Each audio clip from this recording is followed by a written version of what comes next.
Le youtubeur Partager c'est sympa vient de publier 2 vidéos récemment sur le krach qui vient et sur l'effondrement, reprenant les thèses de la collapsologie. S'il est plutôt bon sur les constats, on va dire que sur les solutions, il est assez romantique. Assez sûr, il est motivé, hein, il appelle à l'action et tout. Mais on sent que c'est l'utopie de quelqu'un qui vit dans le confort d'un pays riche. Alors l'utopie, c'est très bien, hein, c'est très bien d'imaginer un monde meilleur, c'est même plutôt sain. Mais si on veut être sérieux, il faut que cette utopie puisse conduire au bonheur de plusieurs milliards d'êtres humains, pas seulement à celui de quelques chanceux qui pourront se le permettre. Allez, c'est parti, je vous explique.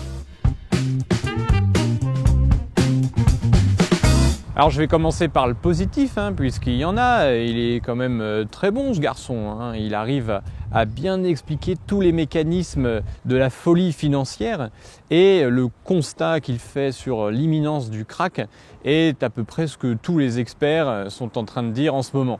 Mais là où il va plus loin que la plupart des experts, c'est qu'il caractérise ce krach comme un crime organisé et rien que pour ça, je lui tire mon chapeau. Par contre, on a l'impression qu'il découvre pas mal des choses qu'il raconte. Le truc que j'arrivais pas à comprendre, c'est que si les marchés croulent sous l'argent, comment est-ce que l'argent pouvait manquer ? La raison, elle est criminelle. Depuis le 17 septembre, le cash ne circule plus parce que les grandes banques privées le gardent pour essayer de survivre aux bombes à retardement qu'elles ont dans leur bilan financier et à l'explosion des bulles qu'elles ont contribué à créer. C'est parce qu'il ne connaît pas bien la question des produits financiers dérivés dont j'avais parlé dans l'épisode 2 de ma série. C'est cette bulle financière-là que les banques centrales essaient de renflouer depuis des années sans succès. D'ailleurs, pour ceux qui se souviennent, c'était un peu ce que je disais Jacques Cheminade en 1995, à la présidentielle. Je pense que le youtubeur n'était même pas encore né. Nous vivons dans un monde de spéculation insensée sur les produits dérivés, où on peut miser jusqu'à 100 fois ce qu'on a. Tout cela forme une bulle financière qui s'enfle et qui détruit tout. C'est sûr, c'est pas Jacques Chirac qui aurait dit ça à l'époque. Heureusement, grâce au combat de personnes courageuses, le constat est aujourd'hui bien posé et bien partagé. C'est sympa. Bon, il manque plus que les solutions, hein. Qu'est-ce qu'il nous propose-t-il donc ? Mais il existe une alternative et elle demande du courage. Refuser de renflouer les banques. Lorsque ces messieurs iront négocier à Bercy, nous en ferons le siège. Lorsque les banques essaieront de vous expulser de chez vous parce que vous ne pouvez plus payer votre loyer, on sera 50 à se pointer, à empêcher l'expulsion, comme ils ont pu le faire en Espagne avec le collectif LAPA. Je dis pas, hein, ce serait un beau réveil citoyen et ce serait une bonne première bataille avant d'aborder les choses sérieuses. Mais bon, on sent quand même que le youtubeur est à court d'idées et c'est pour ça qu'il va voir quelques experts, notamment Éric Toussaint de Attaque, qui lui propose quoi ? Qui lui propose de nationaliser toutes les banques, de socialiser le système bancaire pour régler soi-disant le problème. Pas un mot sur la séparation stricte des banques de dépôt et des banques d'investissement, pas un mot sur le Glass-Steagall de Roosevelt, pas une phrase sur la liquidation judiciaire des produits financiers dérivés, rien sur la création monétaire et la renationalisation de la Banque de France, pas un soupir sur la dérive fasciste de la City de Londres et de Wall Street. T'es sérieux ? Au lieu de ça, le youtubeur va voir un deuxième expert, soi-disant, un collapsologue, Raphaël Stevens, qui est le pote de Pablo Servigne, et qui lui propose ça. Toi, qu'est-ce que tu leur conseillerais ? De dépenser évidemment l'argent qu'ils ont parce que cet argent ne vaudra peut-être plus rien demain. Donc de se dépenser dans quelque chose qui fait sens pour la transition, pour l'effondrement. De la pierre, du bois ou de l'eau ? De la pierre, du bois, de l'eau et prendre soin, quoi. Simplement de l'argent qui servent à prendre soin des uns et des autres, à mettre en place des mécanismes, des low-tech par exemple, qui vont nous permettre de prendre soin des uns et des autres. T'es sérieux ? C'est tout ce que tu proposes ? En fait, tu cherches pas du tout à éviter le krach et à mettre les responsables de ce crime organisé derrière les barreaux. Non, non, non. Tu fais juste de la propagande pour les thèses effondristes et décroissantes. C'est pas sympa, ça. Tu sais le nombre de gens qui vont mourir à cause de ça ? Non, bien sûr, parce que tous les romantiques, c'est leur caractéristique, ne prennent pas en compte les conséquences de leurs idées. Donc on a compris, pour les solutions au krach, adressez-vous plutôt à Solidarité et Progrès et contactez-nous. Maintenant passons à cette thèse effondriste justement et voyons un peu ce qu'elle a dans le ventre. La deuxième vidéo de Partager c'est sympa concerne les thèses de la collapsologie, cette pseudo-science en vogue actuellement et qui est très très forte sur les constats catastrophistes. Mais quand il s'agit des solutions, alors là, c'est les romantiques de première. Les collapsologues postulent d'entrée de jeu que l'effondrement de notre société n'est pas une possibilité, mais une certitude, ce qu'on appelle en anglais un predicament. Et donc, c'est une donnée à laquelle il faut s'adapter et qu'on ne peut pas changer. Plus pessimiste que ça, tu meurs. Enfin, façon de parler. Alors sur quel constat se base-t-il pour dire des choses pareilles ? Eh bien tout simplement sur l'observation que notre société thermo-industrielle s'effondre sous nos yeux parce que ces 4 piliers que sont l'économie, l'État, l'énergie et l'environnement se fissurent tous en même temps. Aucune civilisation n'a exploité et détruit, n'a changé la face du monde aussi vite que la nôtre. C'est ce qu'on appelle la grande accélération. Quand tous les indicateurs partent en exponentiel. Bah écoute, c'est vrai que c'est pas la joie en ce moment. Mais c'est un peu normal que le développement humain parte en exponentiel. Ça faisait des millénaires qu'on galérait pour ne serait-ce que survivre. Maintenant, on a la possibilité de vivre et tu vas nous le reprocher ? La croissance exponentielle, c'est pas que un problème. C'est aussi un bienfait pour des milliards d'habitants sur cette planète. De manière générale, c'est vraiment énervant de voir que tous les problèmes sont mis sur le dos de l'humanité. La forêt tropicale, ce poumon de la Terre, dont cette civilisation est le cancer. Tiens là par exemple, un cancer. Comme si l'humanité entière était responsable de ces incendies. Ça vous foudrait un peu de distinguer entre le développement légitime des êtres humains et l'oligarchie qui profite de notre besoin de développement pour nous marcher sur la gueule. C'est important de ne pas se tromper de cible. Humanité, oligarchie, pas pareil. Et puis il faut arrêter la désinformation catastrophiste qui amplifie des phénomènes qui sont souvent mal connus. Le phytoplancton meurt.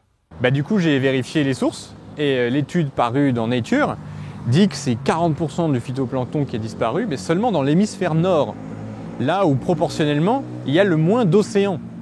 Bon, c'est juste pour dire qu'il ne faut pas trop grossir le trait. En plus, une autre équipe de chercheurs vient de publier une étude disant que sous l'Antarctique, donc dans le nord, le phytoplancton prolifère. Et ça, on ne l'avait jamais observé jusqu'à présent. Tout ça pour dire que des fois, il faut reconnaître aussi qu'on ne mesure pas tout.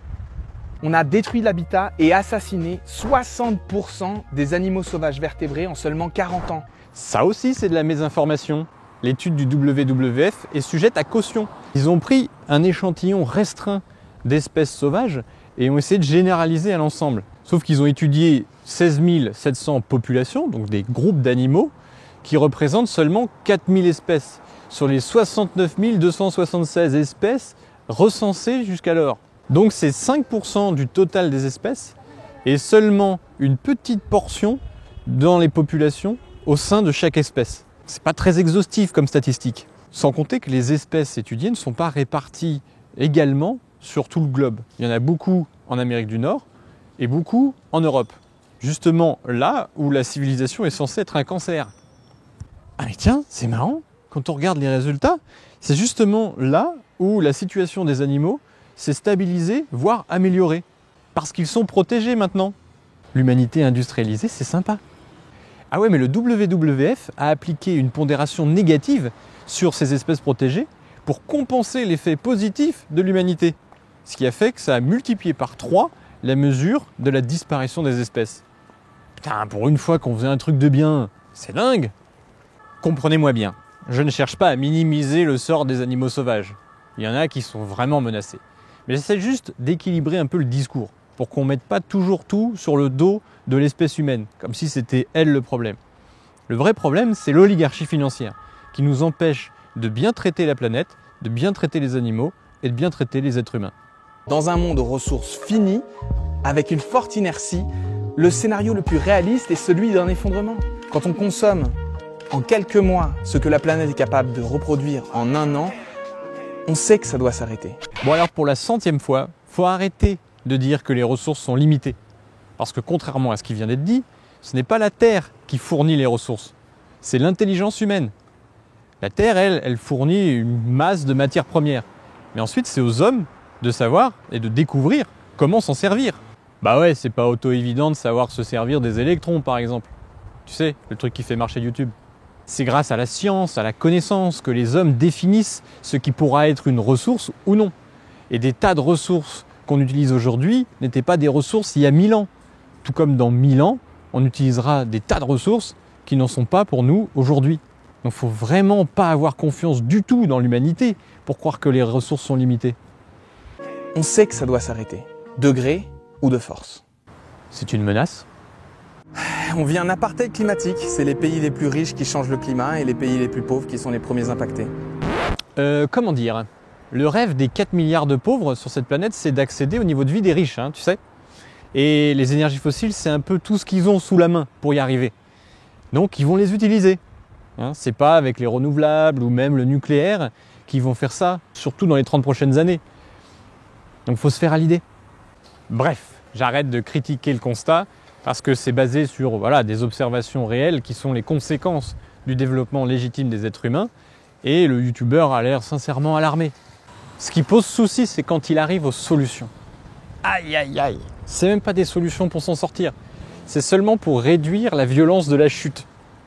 Il balaye directement la croissance verte, non pas parce que ce serait une nouvelle poule aux œufs d'or pour la finance, mais parce que ce serait une croissance tout court et que ça utiliserait des ressources. À chaque fois qu'on croit économiquement, on consomme davantage de ressources et d'énergie. Ouh là là, des ressources, j'ai peur. Et ensuite, il dévoile le fond de sa pensée. Il appelle carrément à la décroissance. Comme ça, tranquille, sans se soucier des conséquences. Bon, mais si la croissance est cause d'effondrement, on pourrait tenter de décroître, ralentir. Ouais. Mais selon lui, même pour ça, il n'y a pas le temps. C'est l'urgence. On ne va pas attendre que les gens changent. On ne va pas prendre des décisions démocratiques, c'est trop lent. Les riches ne vont rien faire, les entreprises ne vont rien faire, elles vont sucer la dernière goutte de pétrole jusqu'au bout. Nos adversaires sont des structures qui se comportent comme des sociopathes. Alors que reste-t-il quand on n'a plus le temps et que personne ne bouge assez vite ? C'est pas ma non-collaboration qui y mettra un terme, mais ma résistance et des actions stratégiques qui paralyseront ces rouages. Il faut qu'on considère le besoin de le mettre à terre, de réduire à néant sa capacité à détruire. Il faut démanteler ce système rapidement. On ne persuade pas une machine, on la casse. Mais aussi des actions directes de sabotage qui reprend le contenu du livre Full Spectrum Resistance. Voilà, il appelle à démanteler la société industrielle. C'est pas beau ça ? Non mais attention, sans violence. On est des gens sérieux, nous. Il essaye de nous faire croire que l'industrie nous détruit, alors que dans l'ensemble, c'est elle qui nous permet de vivre. C'est grâce à elle qu'on a un développement de la population mondiale. Malgré tous ses côtés négatifs, malgré le parasitage de l'oligarchie financière, on peut dire que la société industrielle permet à 7 milliards d'habitants d'avoir une existence. Toute personne qui nie ce fait est soit un idéologue, soit un fou, ou un économiste. Ouais, je sais, l'industrie, c'est une grosse machine, ça fait peur. Et puis parfois, ça explose. Mais une famille humaine de 7 milliards d'âmes, ça demande des moyens immenses pour l'entretenir. On n'est pas chez les bisounours, là. Et en plus, il n'y a que la moitié de la grande famille humaine qui vit dans des conditions dignes. Donc à la limite, il faudrait faire beaucoup plus, pas moins. Alors c'est quoi ces appels au démantèlement, sinon un crime organisé contre l'espèce humaine ? La vraie transition, ou plutôt la vraie rupture, sera celle de la sobriété et des low-tech. En fait, il faut qu'on apprenne à gérer collectivement la réduction de notre mode de vie. Non mais ça existe déjà, ça. Ça s'appelle la pauvreté. Ouvrir ses yeux, c'est sympa aussi des fois. Il y a des avenirs post-effondrement désirables, faire collectif, construire de la résilience, remettre les mains dans la terre. Tout ça, ça vaut la peine. Bon, on a compris, le gars, il veut pas faire de politique pour éviter l'effondrement et la mort de millions de personnes. En fait, il attend l'effondrement. Il prône la décroissance sans se rendre compte des conséquences criminelles sur la population mondiale. Et en plus, il veut servir du krach financier à venir pour commencer sa guérilla. Quoi de mieux qu'une crise, un moment où le système est en difficulté pour remporter des victoires ? En fait, vous savez quoi ? Je crois que j'ai compris le problème de cette planète. C'est qu'on est coincé entre l'oligarchie qui veut nous tuer et les romantiques effondristes qui veulent nous tuer, mais avec le sourire, pour sauver la planète. Va vraiment falloir sortir l'humanité de cet étau, redonner un sens des capacités créatrices de l'être humain. Parce que c'est possible d'avoir une croissance heureuse pour tous sur Terre. Mais ça suppose de mobiliser notre imagination et notre bonté d'âme. L'humanité n'est pas un parasite. L'humanité est une espèce magnifique, créative, quand elle veut bien s'y mettre. Donc la seule urgence, c'est de s'y mettre et de chercher des solutions constructives. La décroissance est une illusion. La croissance actuelle, dominée par l'oligarchie, est aussi une illusion.